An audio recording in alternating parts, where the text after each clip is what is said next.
0 लोगों के प्यार से मैंने वीडियो बनाना शुरू किया और आज आप लोगों का प्यार 152 लोगों का प्यार जो है कि मिलना शुरू हो गया है। तो हम चाहते हैं कि इसी तरह से प्यार कंटिन्यू बढ़ता जाए। तो जैसा कि मैंने बताया था कि आप लोगों के लिए जो भी वीडियो लाएंगे बिल्कुल शानदार वीडियो लाएंगे। तो आज हम लोगों का एपिसोड जो है कि 1 है, जो कि आप में इसमें से बहुत सारा क्वेश्चन आपको पढ़ा हुआ मिलेगा और बहुत कुछ क्वेश्चन ऐसे होंगे जो नहीं जानते होंगे। ठीक है, तो पहले वीडियो को देखिए, आप दिल थाम के रहिए। आज एपिसोड 1 है, कल इससे बेहतर कुछ लाएंगे, परसों उससे बेहतर लाएंगे। तो देखिए शुरुआत करते हैं, आपको बिल्कुल बेहतर देंगे, दिल थाम के बैठिए। तो देखिए सबसे पहले यहाँ पे छोटा छोटा चीज लिखा गया है। यहाँ से लिखा गया है चाल मापी, फिर लिखे पथ मापी, फिर देखिए इस तरह का सिंबल बना हुआ है, पर्दे पर बनने वाला प्रतिबिंब, चेचक के टीके की खोज, टेस्टोस्टेरोन, एस्ट्रोजन या मनुष्य में गुणसूत्रों की संख्या। ये सारा चीज तो आपने देख लिया, लेकिन देखिए यह जो पार्ट टॉपिक जो होने वाला है, यह टॉपिक है आपका जनरल साइंस। हमने जनरल साइंस का कंबाइंड रखा है, ठीक है। तो जिसमें कि आपको याद रखिएगा, मैंने बोला कि अगर अभी शुरू कर दिए हैं तो आगे तक देखते चलिएगा जब तक कि हम लोगों का एपिसोड खत्म नहीं होगा। अब कब खत्म होगा हमें भी पता नहीं है, बस आप लोगों का प्यार मिलते जाएगा तो बढ़ता जाएगा। देखिए सबसे पहला चीज है चाल मापी। सर कुछ लोग हिंदी देखे होंगे तो दिमाग से उतर गया होगा, क्योंकि देखिए यह सब क्वेश्चन जो है ना बिल्कुल ऑथेंटिक क्वेश्चन है और आपको बहुत सारे एग्जाम में सिर्फ जो है कि इसी नहीं बहुत सारे एग्जाम में पूछा गया है, आने वाले समय में वो भी बताएंगे। तो देखिए चाल मापी को क्या कहते हैं, स्पीडोमीटर कहते हैं, ठीक है। तो देखिएगा कि स्पीडोमीटर जो होता है कि कार के डैशबोर्ड हो या आपका मोटरसाइकिल वाहन हो, उसमें देखिएगा कि 2 जो है कि मीटर लगा हुआ होता है। 1 मीटर में देखिएगा क्या लिखा हुआ रहता है। आज के बाद आप कभी नहीं गलत करेंगे, हमें पता है कि km पर आवर यानी कि किलोमीटर पर आवर, ठीक है। मतलब क्या हो गया कि स्पीडोमीटर इंग्लिश में चाल मापी को क्या कहते हैं, स्पीडोमीटर कहते हैं, SPEEDOMETER, ठीक है, स्पीडोमीटर कहते हैं। और आपसे क्वेश्चन में आता है कि भैया कि गाड़ी में जो है कि हम लोग चाल मापने के लिए किस मीटर का उपयोग करते हैं, तो बताइएगा कि स्पीडोमीटर का प्रयोग करते हैं। स्पीड किस में नापाता है, किलोमीटर पर आवर में मापाता है। यानी कि अगर आपसे बोला तो सीधा सीधी यानी कि स्पीडोमीटर का प्रयोग किस में करते हैं हम लोग, चाल मापने के लिए करते हैं, ठीक है। और चाल बराबर, देखिए इससे क्वेश्चन और क्या बनता है, चाल बराबर क्या होता है, दूरी बट्टे समय, ठीक है। और अगर हमसे पूछे कि SI यूनिट क्या होगा, कहिएगा कि सर दूरी का होता है मीटर, समय का होता है सेकेंड, तो मीटर पर सेकेंड हो जाएगा। अगर बिगर यूनिट लीजिएगा तो बिगर यूनिट है तो आप इसको बदल सकते हैं किलोमीटर, बड़का में इसको सेकेंड को आवर में कह सकते हैं, कोई दिक्कत वाली बात नहीं है। लेकिन आपसे ऐसा यूनिट पूछे तो मीटर पर सेकेंड बोलेंगे। अब आपसे ये पूछेगा कि भैया चाल जो है यह कौन सा है, बताइएगा यह है हमारा स्केलर है, यानी कि अदिश राशि है। क्या है यह, अदिश राशि है, ठीक है। तो इतना जो है कि एक चीज से क्वेश्चन बना जो कि हम बता दिए हैं, जो कि पूछा हुआ है, ठीक है।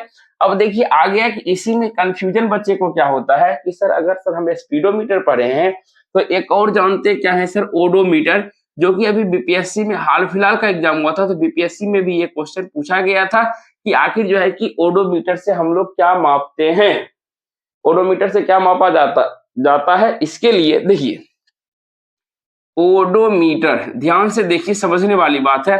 अगर चाल तो मापा ही गया, दूसरा में देखिएगा जब आप गाड़ी चले कहिएगा आज हम 200 किलोमीटर चल के आए हैं, 50 किलोमीटर चल के आए हैं, तो वह क्या करता है, ओडोमीटर से हम लोग क्या करते हैं, दूरी को मापते हैं।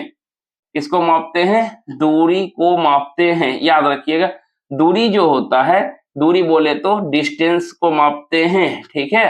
डिस्टेंस मापने के लिए हम लोग ओडोमीटर का प्रयोग करते हैं, जो कि यानी कि वाहन में लगा हुआ होता है। अब आपको फर्क पता चल गया होगा कि स्पीडोमीटर क्या होता है और ओडोमीटर क्या होता है। अब जिंदगी में कभी भी गलत मत करिएगा, ठीक है। तो अब देखा जाए तो ये दोनों खत्म हो गया। ये सारा चीज देखिएगा इंपॉर्टेंट है और पूछा गया है, इसलिए हम आपको बता रहे हैं, तैयार रहिएगा। देखिए अब ये सिंबल, ये जो है कि ये सीखो आता है कि सिंबल वाला क्वेश्चन, सिंबल अभी तो देखिए हम एक ही लिए हैं और ये सिंबल हमारा फिजिक्स का है, ठीक है। बहुत लोग जान भी रहे होंगे कि यह जो है कि सिंगल किसका, यह जो है कि हमारा सिंबल किसका है, तो वह कह रहे होंगे कि मन मन सोच रहे होंगे कि सर यह जो है हमारा विद्युत बल्ब का जो है, यानी कि बोले तो इलेक्ट्रिक बल्ब का जो है हमारा यह क्या है, साइन बना हुआ है।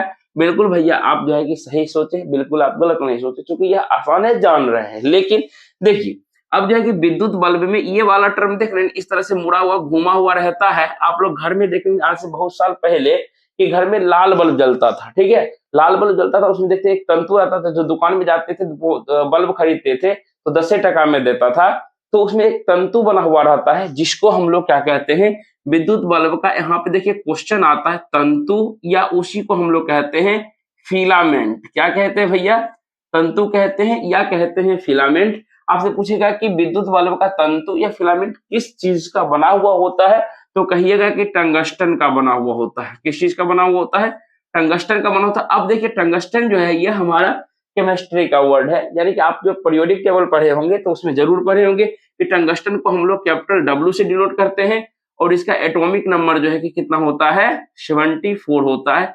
इस चीज को भी याद रखिएगा क्योंकि ये भी हमारा जो है कि एटॉमिक नंबर से भी क्वेश्चन आता है हमेशा, ठीक है।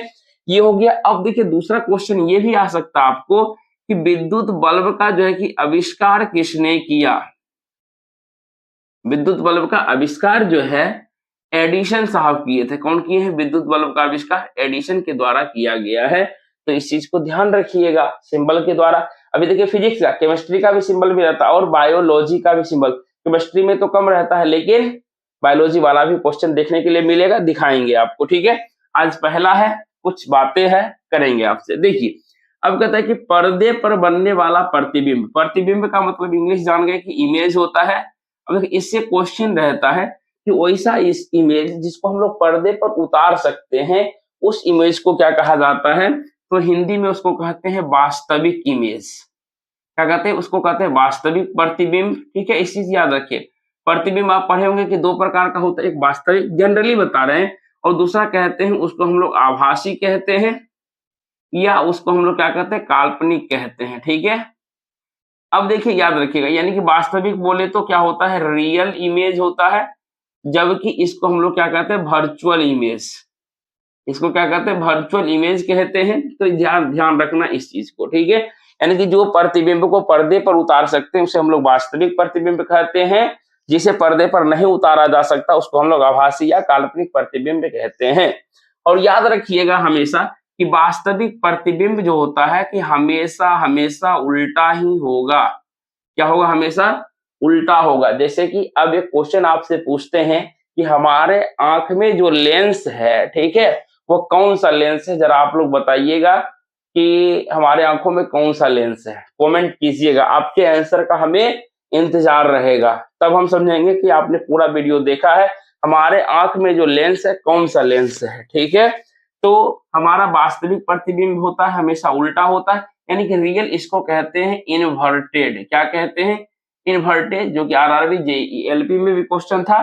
और वर्चुअल इमेज जो होता है यह हमेशा क्या होता है भैया, सीधा होता है। इसको हम लोग कहते हैं इरेक्ट कहते हैं, ERECT, इरेक्ट इमेज कहते हैं, ठीक है।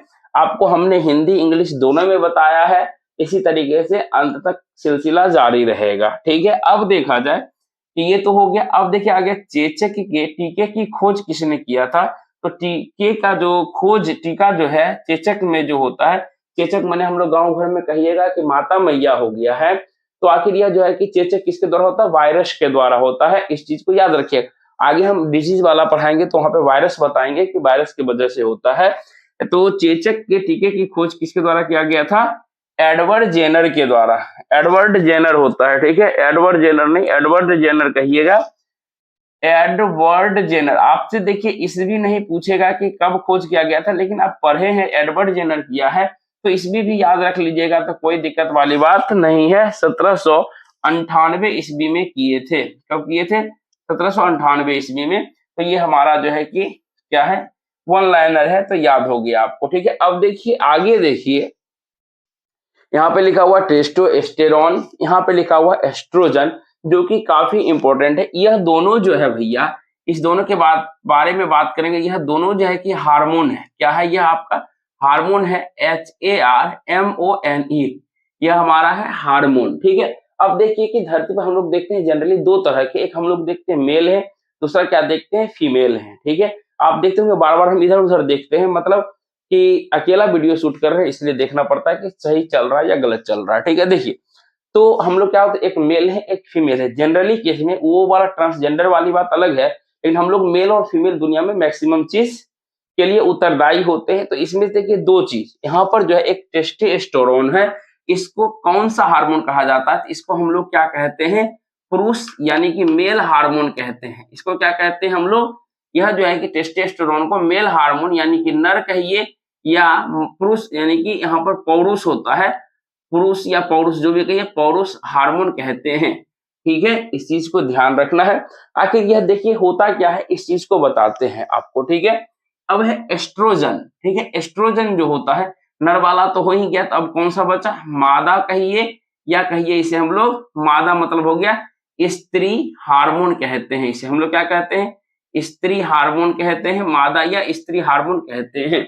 दोनों को याद रखिएगा, ये दोनों क्वेश्चन जरूर पूछा जाता है, याद रखिएगा। ठीक है, आखिर जो कि सर ये हार्मोन बनना कब शुरू होता है? तो अब लोग आप देखिएगा क्या जनरली क्या होता है बच्चे में, जो है देखिए बच्चा जब छोटा रहता है, ये छोटा से जब बड़ा होता है, तो आप देखते हो जब किशोरावस्था में जाता है तो उस समय उसके शरीर में कुछ कुछ चेंजिंग होना शुरू हो जाता है। जैसे मानी लड़का लोग को दाढ़ी मूंछ आना शुरू हो जाता है, लड़की लोग में देखिएगा अलग प्रकार का जो है कि विकास होना शुरू हो जाता है। ठीक है, तो कहीं ना कहीं जो है कि किसके वजह से होता है? इसमें जो है कि नर में जो होता है टेस्टोस्टेरोन हार्मोन उत्पन्न होने लगता है, और मादा में जो है कि एस्ट्रोजन नामक हार्मोन उत्पन्न होता है, जिससे देखिएगा कि अलग अलग तरह का लड़की लोगों में विकसित होना शुरू हो जाता है। ठीक है, तो अब देखिए जब ये चीज हम लोग जान गए, तो इसके लिए क्या होता है कि आखिर ये जानिएगा सर, यह जो है हार्मोन को उत्पन्न करने के लिए कौन जिम्मेदारी है?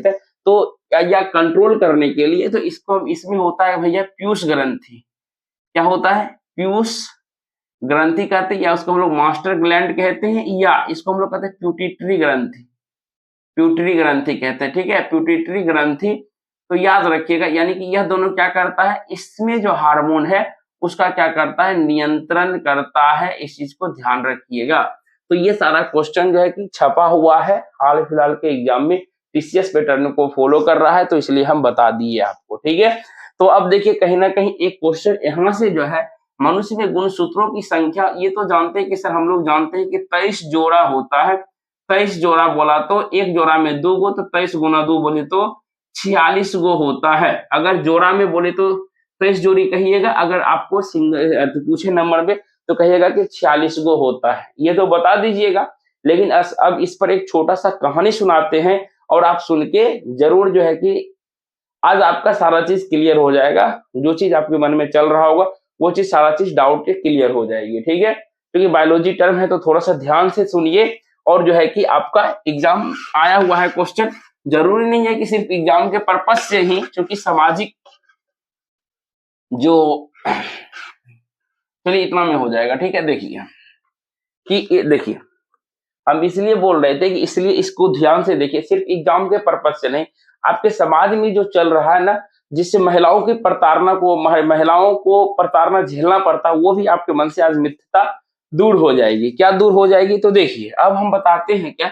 आप तो ये जान गए कि मनुष्य में गुणसूत्रों की संख्या कितना है? 23 जोड़ी यानी कि 46 है। ठीक है, तो इसमें से देखिए जो एक्चुअली में जो है एक जोड़ा, बोले तो एक जोड़ा, कहानी सुनिएगा मेरी बातों की, एक जोड़ा यानी कि दो गो जो है, इस एक जोड़े को हम लोग क्या कहते हैं? लिंग हार्मोन कहते हैं। क्या कहते हैं? लिंग हार्मोन कहते हैं। ऐसा क्या बात है सर? क्योंकि देखिए बच्चा, जैसे कि मानिए कि बच्चा पैदा होता है, या तो नर होता है या तो मादा होती है, यानी कि लड़का होता है या लड़की होती है, जो कि अभी एएलपी में क्वेश्चन पूछा गया था और हम सही बनाए थे। तो देखिए, तो लिंग हार्मोन का निर्धारण, ये जो ये हार्मोन होता है, तो इसमें देखिए क्या होता है कि मादा जो माँ होती है, यानी कि लेडीज लोग, स्त्री लोग होती है, उसमें जो सिर्फ जो होता है एक्स हार्मोन होता है। क्या होता है? एक्स हार्मोन होता है। इस चीज को ध्यान दीजिएगा। जबकि नर जो कि पुरुष होते हैं, पुरुष में जो है कि दोनों प्रकार का हार्मोन होता है, यानी कि एक्स वाई दोनों हार्मोन होता है। ठीक है, तो यहाँ से लिंग हार्मोन होता है। लेकिन अब देखिए कि आखिर आपसे क्वेश्चन ये पूछा गया था कि आखिर जो है कि लड़का कब होगा, लड़की कब होगी। तो इसके लिए देखिए कि कौन जिम्मेदार होता है, आज आपका क्लियर हो जाएगा। ऐसे देखिए गांव घर में मार कौन खाता है, ये चीज आप भी देखिएगा। आपके दादा दादी हो या कोई भी हो, क्या चाहते हैं कि हमको जो है पहले बेटा हो या पोता हो, यही इच्छा रहता है, लड़की ना हो। ठीक है, जो कि इसके लिए क्या होता है, जिम्मेवार माँ को ठहराया जाता है। कहता है कि मारपीट भी हो जाता है, गार्जियन भी बोलना बंद कर देते हैं। लेकिन आज से आप लोग याद रखिएगा हमेशा कि जो है कि इसके लिए बच्चों में जब जन्म लेता है बच्चा, जो है कि जन्म से पूर्व, यहाँ लिख देते हैं, जन्म से पूर्व जो है शिशु का, क्योंकि उस जब पेट में रहता शिशु हो गया, शिशु का लिंग निर्धारण जो होता है, शिशु का लिंग निर्धारण जो होता है, लिंग निर्धारण के लिए जिम्मेवार कौन है? जिम्मेदार जो है उनके पिता हैं। इस चीज को याद रखिएगा हमेशा। माता पे अगर कोई भी बोले तो उसको समझाइएगा अच्छे तरीके से, ठीक है, कि आज के बाद ये चीज नहीं होना चाहिए। लिंग निर्धारण के लिए क्या है, उनके पिता का जो है कि, अब देखिए पिता में जो है कि दो तरह के हैं, क्या है, एक एक्स है शुक्राणु, एक वाय है, ठीक है। और याद रखिएगा इसमें जो होता है नर में क्या होता है, शुक्राणु होता है, ठीक है, नर में क्या होता है, शुक्राणु होता है, और फीमेल में क्या होता है, अंडाणु होता है, ठीक है। इस चीज को याद रखिएगा। शुक्राणु मतलब हो गया नर का। अब देखिए शुक्राणु जो था इस तरह से देखिएगा, फिगर तो भैया हम फिगर में कमजोर है, इस तरीके से माने कि टेल भी होता है, और यहाँ से इस तरह से हेड का यहाँ नोकी टाइप का होता है, ठीक है। यहाँ से मानिए इस तरीके से पुच्छी जो भी रहता है ऐसे करके, और यहाँ से इस तरह से रहता है, ठीक है। दोनों तरफ से बना रहे हैं, ऐसा इसलिए बना रहे हैं क्योंकि मानिए यहाँ पे नर है, ठीक है, क्या है यहाँ पर आपके नर है, तो नर में जो है कि क्या होता है, नर में जो है कि क्या होता है कि शुक्राणु होता है। ये इसका क्या नाम है भैया, शुक्राणु, याद रखिएगा। शुक्राणु बोले तो नर, हमेशा याद रखिएगा। शुक्राणु बोलेंगे तो क्या बोलेगा कि सर नर, ठीक है। अब देखिए नर में मानिए ये एक्स है, क्रोमो यानी कि एक्स है, ये हमारा वाई है, ठीक है। अब देखिए नीचे में क्या होता है कि ये मानिए कि नीचे आया, यहाँ पर जो है कि आपको माता यानी कि यहाँ पे जो है कि एक माँ, यानी कि इनमें क्या होता है एक्स है, ये क्या है आपका मादा है, यानी कि यहाँ पे क्या हो जाएगा अंडाणु होगा, ठीक है। अब देखिए इससे का कहानी क्या बनेगा, अगर मानिए ये एक्स जो है कि एक्स के साथ आके मिल गया, अगर मानिए एक्स क्या हो गया, एक्स के साथ मिल गया, तो यहाँ पर जो बच्चा उत्पन्न होगा यह क्या हो जाएगी, लड़की होगी, यानी कि मादा होगी, यानी कि गर्ल होगी। यहाँ पे गर्ल लिख दीजिएगा, ठीक है, समझ में आ गया। अगर यही यानी कि शुक्राणु जो है एक्स अंडाणु से में निषेचित हो जाएगा, तो अगर मानिए यहाँ पे क्या हो गया हमारा एक्स वाई कहिए, वाई एक्स कहिए, अलग अलग हो जाएगा, तो ये हमारा क्या हो जाएगा, लड़का उत्पन्न होगा, या तो इसे हम लोग क्या कहते हैं, नर कहते हैं, ठीक है। तो यहाँ से इसे हम लोग वाई कहते हैं। तो आप आज के बाद जो है कि आप लोगों को ये चीज क्लियर हो जाना चाहिए, कभी भी आप गलत नहीं करेंगे, उम्मीद है, ठीक है। अच्छे से मैंने आपको समझा दिया। तो यानी कि याद रखिएगा माँ में एक्स एक्स होता, अगर सेम रहा तो लड़की होगी। अब यहाँ से भी लिख देते हैं, सेम रहा तो लड़की होगी, अगर अलग अलग रहा तो लड़का होगा, सिंपल सी बात है। Girl boy clear. अब लिंग निर्धारण के लिए कौन जिम्मेदार होता है, तो पिता का शुक्राणु जो है कि वह लिंग निर्धारण के लिए जिम्मेवार होता है। जबकि लेकिन गांव भर में सुनिएगा कि जो है कि माँ उसकी जिम्मेवार, यह जो है कि गंडीराधर है, इसका कोई तर्क संगत नहीं है। आप लोग स्टूडेंट है, पढ़े लिखे हैं, इसको समझिएगा। बाकी आज का एपिसोड कैसा लगा, अगर अच्छा लगा तो आप प्यारा सा कमेंट कीजिए और हमें जो है कि मोटिवेट कीजिए और अपना परिवार जल्दी जल्दी बढ़ाइए। कल हम एपिसोड 2 लेके हाजिर हैं आपके सामने में, फिर इसी तरह से इंटरेस्टिंग वीडियो के साथ में। तब तक के लिए जय हिंद, जय भारत।